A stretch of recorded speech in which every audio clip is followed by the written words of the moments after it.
சிவசிவ சித்ரா யூடியூப் சேனலுக்கு உங்கள் அனைவரையும் வரவேற்பதில் பெருமகிழ்ச்சி அடைகிறேன்.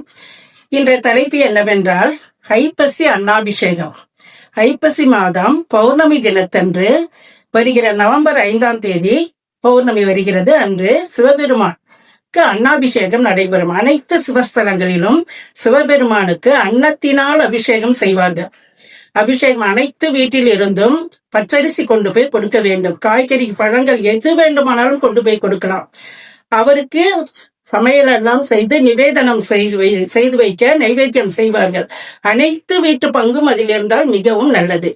அந்த பச்சரிசியில் சாதம் செய்து அபிஷேகம் செய்வார்கள். அத்தோடு சேர்ந்த அனைத்து காய்கறிகள் பழங்கள் இவற்றை எல்லாம் வைத்து கண் காது மூக்கு அவருக்கு எப்படி அலங்காரம் செய்ய வேண்டுமோ அப்படி செய்வார்கள்.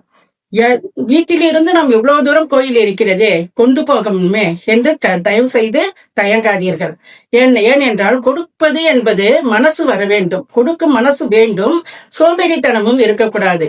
தரித்திரம் என்பது வேற, தரித்திர மனசு என்பது வேற. அதனால் அந்த மனதில் இருந்து நாம் நீங்கி இறைவனின் அருள் பெற வேண்டும். அன்றைய தினத்தில் அபிஷேக ஆராதனையை எல்லாம் பார்த்துவிட்டு அந்த அபிஷேகம் செய்த அன்னத்தில் அனைத்து பொருள்களையும் கலந்து அனைவருக்கும் நைவேத்தியம் செய்து தருவார்கள்.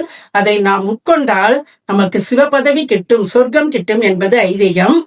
இதை ஏன் சொல்கிறேன் என்றால், இதைதான் பழைய காலத்தில் சோறு கண்டியிடம் சொர்க்கம் என்று சொன்னார்கள். நாம் தவறாக கருத்து புரிந்து கொண்டோம். சோறு கிடைக்கும் இடமெல்லாம் நமக்கு சொர்க்கம் இல்லை. இந்த சோற்றை சாப்பிடுவதனால் இறைவனுக்கு அபிஷேகம் செய்து ஆராதனை செய்து இந்த ஐப்பசி அன்னாபிஷேகத்தில் பங்கு கொண்டு அந்த பிரசாதத்தை சாப்பிடுவதனால் ஒரு பருக்கையும் சிவலிங்கத்தின் வடிவம் என்பதை மனதில் கொண்டு ஒரு பருக்கையும் கீழே சிந்தாமல் நாம் உட்கொள்ள வேண்டும். இதனால் தான் வாசுகி அம்மையார் திருவள்ளுவருக்கு சாப்பாடு பரிமாறும் போது பக்கத்தில் தண்ணீரை வைத்துவிட்டு ஒரு ஊசியை வைத்து விடுவார்களாம். ஒரு அன்னம் கீழே போய்விட்டால் கூட அது நம்முடையது கிடையாது. அதனால் அதையும் நாம் ஒரு சிவலிங்கமாக கருதி அதை குத்தி தண்ணீரில் போட்டு அதையும் சாப்பிடுவாராம் திருவள்ளுவர். எனவே இதனுடைய மகத்துவம் தெரிந்து தயவு செய்து அனைவருக்கும் பகிர்க.